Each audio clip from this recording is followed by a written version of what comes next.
I'm here with Abdullah and Andy. Abdullah, 1-1. Feels like points dropped, doesn't it? It does feel like points dropped, but you can't really complain. I think the first half, we were the better side. I thought the intensity was right. We were on the front foot in terms of the press. We looked a bit better than Arsenal in the first half, not particularly great. I thought Pogba kept things simple, even though, playing deeper, my thoughts about having to play him deeper. But, overall, you get your goal, and I think you need to settle down. And we came out in the second half. I don't think we had the right attitude.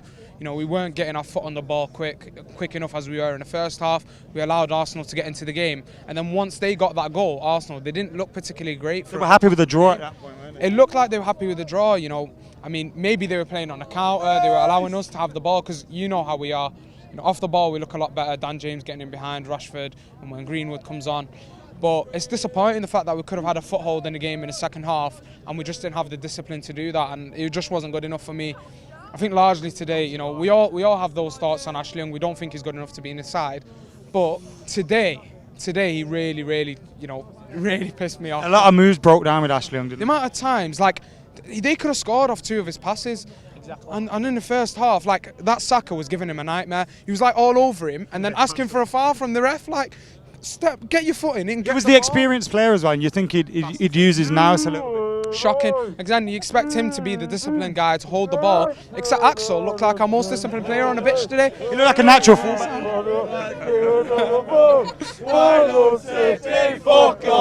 We got cornered over. United are the team.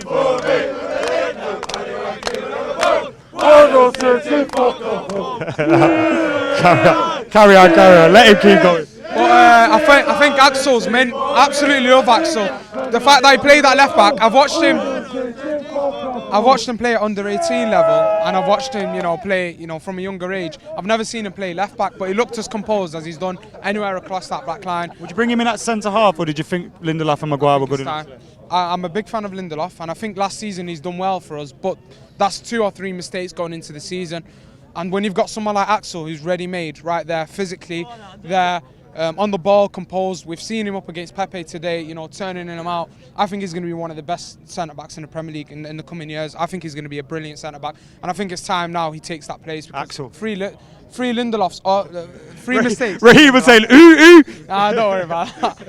He agrees with you, though. 3 mistakes Lindelof's already made. I think he can be a good defender. There's still a lot for him to learn in terms of the air, but I think Axel, within what he's done in the past few games and that Europa League game, he's got to come into the side. And when we captained him the other day, I think he deserved that. A lad who's come through the ranks, who's loud from the back, orders people as well on that side. Like I said, looked like our most composed player at times today. So I think I'd like to see Axel on that side. And shout out to Scott McTominay today. He was your man of the match. I feel it was a toss-up between Andreas, Axel and Scott. I think shout out to Dan James as well. He could be in the mix because he did brilliantly, but he got knackered in the end. Scott McTominay for me, gets that goal, and on top of that, I feel like now when he actually gets the ball, he only wants to progress it. He doesn't want to turn back, and he's stepped up his game ridiculously, and that's what you want to see at United. Players progress, players come into that side at that young age and assert their authority in midfield compared to Ashley Young, Paul Pogba. Today I don't think he was the worst player, but you want him to take control of that game, and I think Scott McTominay overall, showed up the rest of those players on the pitch for United. Cheers, man, Abdul. Nice one, man. I know you got a dash, so nice one. Andy left him hanging. That'll go viral. Go on, you're leaving him hanging still, Jesus Christ! Oh, that was painful to watch.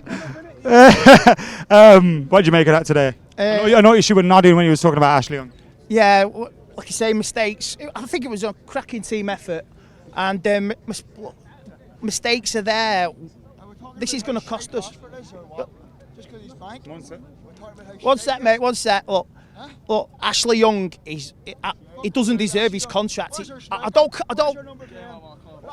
He's just started talking, mate. Let him finish what he's talking about. Jesus Christ. He's asking about Rashford. No one can hear you on this mic, so you're just screaming. You're screaming at no one. If you want to talk, come to the mic, bro. The mic can't hear you. If you want to talk, come to the mic. You're screaming for no reason. Anyway, Andy, carry on. Ashley Young, look, I don't question his commitment and his work rate, but he shouldn't be on the pitch, right? Axel is definitely going to be Young Player of the Season for me. Scott McTominay today, man of the match. Second half, that header at Stretford end. I thought that was in. Yeah, I think he didn't get on top of it. Like, either side, it would have gone in. But it was a full commitment performance, but they were there for the taking. We're just lacking a little bit of quality, aren't we? And that fella over there was mentioning Marcus Rashford today. His performance when he got into the dangerous areas, he just seemed like a striker that was scared to get a chance. I know he is scared. Like, the best chance that he had, he went straight through just before we scored, and he fluffed it. And he's doing that too many times now. It seemed familiar to, I think it was West Ham, where he went through in a similar position and the ball got stuck under his feet, and he seemed like he was just looking to buy a foul and get a penalty rather than get his shot away and get a goal. And I don't know, we know he's got the quality to score, but he's overthinking everything at the moment. Do you think the pressure's getting on him? A little bit, maybe. Like I say, this is where there's no striker.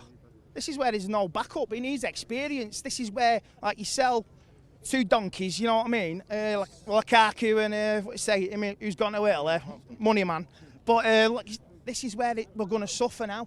You know, Zlatan, free transfer. I know it's stupid. People might say it's not right, but you might get 2 signings in January, maybe, just to steady the ship. You might just salvage your season with a cup, Europa League, League Cup. We're not going to finish top 4. I accept that. Where we are is where we're going to finish, and it's down to not backing from upstairs. And they can, like I said last week, they can spin all the lies they want because the fans don't buy it. Look,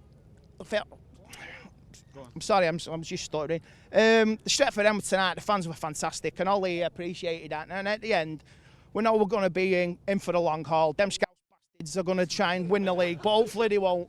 But all I can say is stick with the manager. Other channels are saying kick him out, kick him out. What the fuck do they know about loyalty? You know what I mean? They know nothing about loyalty, nothing about loyalty at all. So back the manager. Like you say, hate the board. Say, hate Woodward, but back the manager. That's all it is. We'll get there. Cheers, man. Nice one, Andy.